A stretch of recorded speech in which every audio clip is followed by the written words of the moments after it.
Barkanku da zuwa Smart Vibes wato Kichima Vibes. Kar ku manta ku surbuɗa mana subscribe. Barkanku da zuwa, kuma mu ce barkanku da dawa channel namu wato Smart Vibes ko kuma mu ce Kichima Vibes. Yau muna ɗauke muku da sabon bidiyo wanda za ku ga Safaraukwanacasa'in ta dage wato ta bar harkan fim ta koma harkan waka, inda suka cikule tare da Mr442 Maddox a nan wakan ta ne mai suna ta bar harkan fim ta bar koma harkan waka. Baran bakku da ita.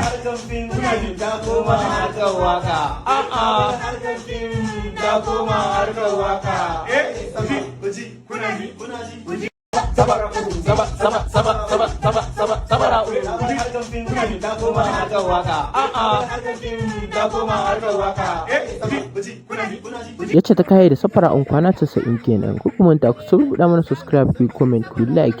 Ya shin Safara'u ta yi tunanin hankali ko kuma abin da ta yi ba daidai ba ne? Kichima Vibes, ran bakku da Safara'u. Ku rubuta mana subscribe domin trending videos update. Mun gode.